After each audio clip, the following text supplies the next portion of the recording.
তো বন্ধুরা, শুভ সন্ধ্যা। এখন বেজে গিয়েছে 8টা। আর এই যে ইয়ারিং পরেছি। আর শীতকাল যেহেতু সোয়েটারও পরে নিয়েছি। যাচ্ছি বিয়ে করাতে, বরযাত্রী, বরের সঙ্গে যাচ্ছি। তো মেয়ের বাড়ি অনেক দূর। এই যে মেয়েও রেডি হয়েছে, আমিও রেডি হয়েছি। তো এই যে মানে আমার এক যা বলছে যে 7টার সময়ই যাবে, কি তাড়াহুড়ো করে রেডিটাই না হলাম। তো কোনো রকমে একটু রেডি হয়েছি, কোনো রকমে একটু সাজুগুজু করেছি, বেশি কিছু করিনি। আর এই যে সিঁদুরটা আমার কেমন হয়ে গেছে। তো কি আর করব, এই যে শর্টকাট শাড়িও পরেছি। কেন জানি না এখন আর আমার সেরকম মানে সাজতে ভালো লাগে না, কিছু ভালো লাগে না। তো এরকমই সিম্পল একটু সেজেছি। আর এই যে চোখে এগুলো আইলাইনার না, এগুলো হচ্ছে কাজল, কাজল দিয়েছি জাস্ট, মানে একদম শর্টকাট সাজ যাকে বলে। তো চলুন বন্ধুরা, বরের বাড়ি যাই, তারপর আপনাদের সঙ্গে কথা হচ্ছে। তো বন্ধুরা, আর বিয়ে বাড়ি গেলাম না, কালকে মেয়ের পরীক্ষা আছে। আর 9:30 বেজে গিয়েছে, ওদের গাড়ি এখনও আসেনি। গাড়ি আসার কথা ছিল 7:30 8টার দিকে।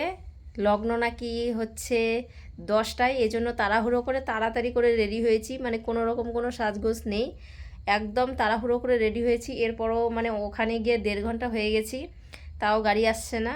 এই জন্য আর গেলাম না, বাড়ি চলে আসলাম। আর এই দেখুন আমার বিছানার কি অবস্থা, এগুলো এখন ভালো করে গোছাতে হবে।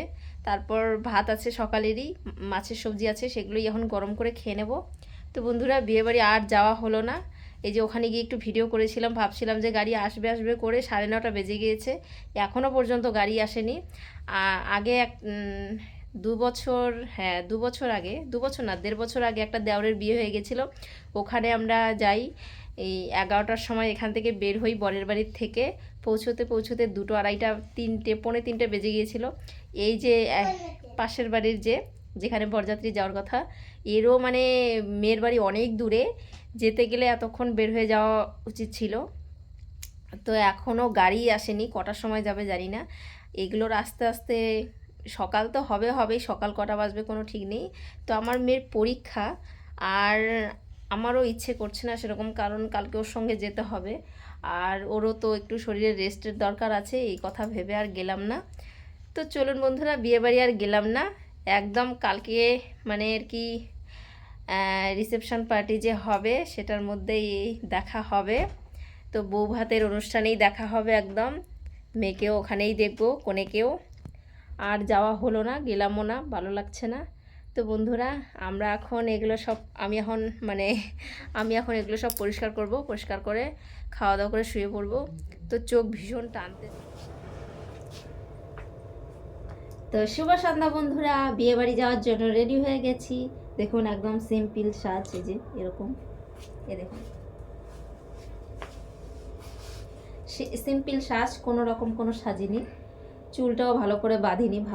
মানে কি বলবো, ঠান্ডা যে এত ঠান্ডা পড়েছে কি বলবো। এই যে শুধু 2টো দুল পরেছি। আর আমাদের তো গ্রামের বিয়েবাড়ি যে হতো, সেহেতু আমরা মেকআপ করি না, মেকআপ ছাড়াই আমরা চলাফেরা করি। ময়দা টয়দা ওসব কিছু মাখি না, ঠিক আছে, ওসব মাখতেও পারি না, মাখি না। আর মাখার মতো সেরকম কেনার সামর্থ্য নেই, এটাই হচ্ছে বড় কথা। তো রেডি হয়ে গেছি, চাদরটা নেব।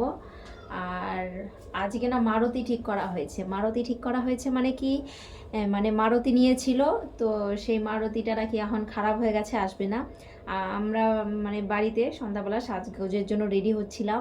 তো যা এসে বলল যে মারুতিতে যাবে নাকি, তো আমরা তো মানে গাড়িতেই যাওয়ার কথা, বাইকেই স্কুটিতে যাওয়ার কথা। তো এসে বলল, তা আমার বর বলল যে ঠিক আছে তাহলে মারুতিতে গেলে বাড়ি যেহেতু এসে পড়বো, তো সেই জন্য আর ঠান্ডা লাগবে না, ভালো হবে। তো আমি বললাম ঠিক আছে তাহলে গাড়িতেই যাই। তো ওই দিদিভাই রেডি হয়েছে, রেডি হয়ে এসে বলছে যে তোমার দাদা এখন বলছে যে যাবে না, গাড়ি নাকি স্টার্ট ধরে না। আবার নাকি ও মানে সব কিছু মানে শাড়ি পরেছিল সেসব চেঞ্জ করেছে, আবার তারপর নাকি আবার একবার সাজগোজ করেছে। তারপর আমাদের বাড়িতে এসে দাদাকে বলল যে তুমি কি বিয়ে বাড়ি যাবে? তো বললো যে না যাওয়া হবে না, আমি বাজারে এসেছি, তো বাজার থেকে মাংস নিয়ে যাচ্ছি, তুমি রান্না করবে। তো দিদিভাই তো ভীষণ রেগে গিয়েছে আমার যা। আর আমিও এখন রেডি হয়ে গেলাম। তো আমরা এখন বাইকেই যাব, মানে স্কুটিতেই যাব। আর বাড়িও আসার ইচ্ছা আছে, থাকার ইচ্ছা নেই। আর বিয়েটা হচ্ছে আমার পিসি শাশুড়ির ছেলের। তো এখন রেডি তো হয়েই পড়েছি, বরমশাইও রেডি হয়ে গেছে। তো মেয়েকে দেখতে পাচ্ছেন না, আসলে বরমশাই মেয়েকে নিয়ে এক জায়গায় গেছে, এখনই চলে আসলো বলে। তো চলুন, মেয়ে আসলে পরে মেয়েকেও দেখাচ্ছি, মেয়েকেও সেরকম সাজাইনি, এই ঠান্ডার দিনে কি আর সাজবো, সব কিছু তো টাকাই থাকবে, এই জন্য সিম্পল শাড়ি পরেছি, সিম্পল সব কিছু সাজগোজ। তো চলুন একবারে। তো বন্ধুরা, খাওয়া দাওয়া শেষ করলাম আর বাড়িতেই বিয়ে করিয়ে নিয়ে আসলাম। বাড়িতেই বিয়ে থা হলো। এই মানে কি আর বলবো, রেডি হই আর যাওয়া হয় না, আর কি আর করব, যাওয়া হলো না। তো বর শেষমেশ খাবার আনলো, সেই খাবারগুলো খেলাম মেয়ে আর আমি। মেয়েও খেয়েছে একটু একটু মাছ পাঁপড় টাপড়গুলো আমাকে খেতে আর কি হেল্প করেছে, আমাকে খেতে সাহায্য করেছে। তো আমার মানে এগিয়ে দিয়েছে ও খাওয়াটা। তো তারপর খেয়ে যে এখন আর কি করব, এখন ড্রেস সব চেঞ্জ করে ঘুমিয়ে পড়ব। বন্ধুরা, বিকেলবেলা চলে এলাম, ওদিকে আমার রান্না করে খাওয়া হয়ে গেছে। দেখতেই তো পেলেন যে পিকনিকে সকালবেলা এই হাওয়ার জন্য, ঠান্ডার জন্য যাওয়া হলো না জন্য বর বাজারে গিয়েছিল, মাংস আনতে বলেছিলাম, তো পাঁঠার মাংস এনেছে। তো ওটা তো রান্নাটা তো আর দেখালাম না, আর খাওয়া দাওয়া আমাদের হয়ে গেছে। এখন বিকেলবেলা চলে এলাম, আর এই দেখুন ভীষণ হাওয়া বইছে এই ঠান্ডার মধ্যে। তো সন্ধ্যাবেলা ওদিকে আমাদের একটা ধান খেতে খাওয়ার কথা আছে। ধান খেতে মানে কি, আমাদের পাশেই যে রাস্তার পাশে যে জমিগুলো আছে, সেই জমিগুলোতেই আমাদের পিকনিক খাওয়ার কথা আছে। তো যে হাওয়া উঠছে, মনে হয় না আজকে আর খেতে পারবো। তো দেওরগুলোকে বলেছি যে তোমরা সবাই কিন্তু টাকা দেবে, সন্ধ্যাবেলা কিন্তু অবশ্যই আজকে খেতেই হবে, কারণ আজকে 1 জানুয়ারি, কোথাও গেলামও না, আর না খেলেও হয় না। মানে একটা আনন্দের দিন, কি আর বলবো, খুবই খারাপ কেটেছে আজ। আর সকালটা ভালোই কেটেছে, তো মাঝখানে ঠান্ডা বেশি পড়ে গিয়ে আর হাওয়ার জন্যই খাওয়াটা আমাদের ভেস্তে গেল, পিকনিকটা। তো কী আর করব বন্ধুরা। তো আর এই বিকাল সন্ধ্যার দিকেও সন্ধ্যা প্রায় একটু পরেই হয়ে আসবে। তো জানি না আর খাওয়া হবে কি না। যে হাওয়া বইছে, মনে হয় না যে হাঁড়ি কড়াইয়ের তলায় জাল লাগবে, কাঠ দিলে সেই আগুন জ্বলতেই চাইবে না। তো বন্ধুরা, আজকেও আর পিকনিক খাওয়া হবে না, পিকনিক খাওয়া ক্যান্সেল, একদম পিকনিক খাওয়া ক্যান্সেল মানে ক্যান্সেল। আর 1 জানুয়ারি সব কিছু ভেস্তে গেল। তো বন্ধুরা, দেখতেই পেলেন, শুধু শুভ সন্ধ্যা শুভ বিকেল এসব বলেই আজকে কাটালাম। আজকে থাম্বনেল দেখে বুঝতেই পারছেন ভিডিওটি কী, এই জন্য সবগুলো ভিডিও একসঙ্গে করে নিয়ে আপনাদের সঙ্গে আজ এই ভিডিওটি শেয়ার করলাম। দেখলেন যে সব কিছুই ভেস্তে যাচ্ছে, সব কিছুই ভেস্তে যাচ্ছে, কোনো কিছুই ঠিকঠাক মতো কাজ করতে পারি না। আসলে মানুষ ভেস্তে গেলে যা হয় বলে না। প্রথমটা হচ্ছে আমার কাকা শ্বশুরের বিয়ে ছিল বাড়ির পাশেই। তো ওই কাকা শ্বশুরের বিয়েতে যাওয়ার ইচ্ছে ছিল, বিয়ে করাতে। তো মেয়ের পরীক্ষার জন্য বন্ধুরা যেতে পারিনি। আর যদি ঘুম না হয় রাত্রেবেলা, তাও শরীরটা খুব খারাপ করে, এই জন্য অনেক কিছু ভেবেচিন্তে আর গেলাম না। আর 9:30 পৌনে 10টা বেজে গিয়েছিল, সেটা তো শুনতেই পেলেন, যে এই জন্য আর যাওয়া হলো না। আর তারপরেটা হচ্ছে আমার দেওরের বিয়ে, যেখানে আমার বিয়ের দিন যাওয়ার খুবই ইচ্ছে ছিল। আমার পিসি শাশুড়ির ছেলের বিয়ে, তো নিজেরই, তো যাওয়ার খুবই ইচ্ছে ছিল যে যাব, জল তুলবো, আনন্দ করব, কত হইহুল্লোড় করব, খুব মজা হবে। তো ওখানেও যাওয়া হলো না, সেটাও দেখতে পেলেন। এবার 1 জানুয়ারির দিন কি হয়েছে, আমাদের এখানে 1 জানুয়ারির দিনে খুব ঠান্ডা পড়েছিল। আর 5 জন আমরা হয়েছিলাম, অনেক কয়েকজন যাওয়ার কথা ছিল। তো সবার বাড়িতে আত্মীয় স্বজন থাকার জন্য কেউই পরে যেতে চাইলো না। দেওর, আমার বর, আমি আর শাশুড়ি মায়ের যাওয়ার কথা ছিল, শাশুড়ি মাও বলছে যাবে না। তো না গিয়ে আর আমারও যাওয়া হলো না। তারপর সন্ধ্যাবেলা খাওয়ার প্ল্যান করলাম, সেটাও হলো না।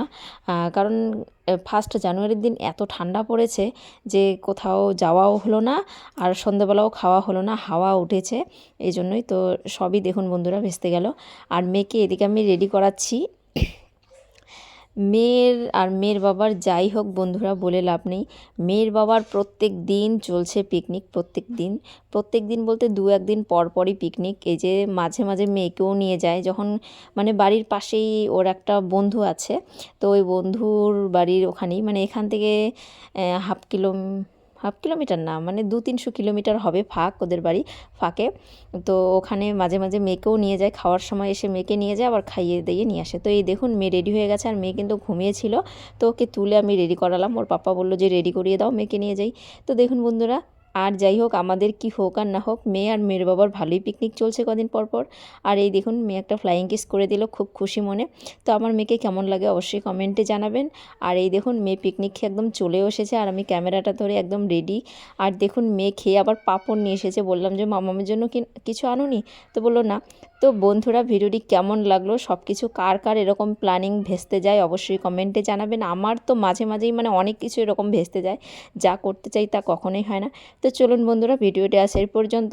দেখা হচ্ছে পরবর্তী কোনো অন্য ভিডিওতে।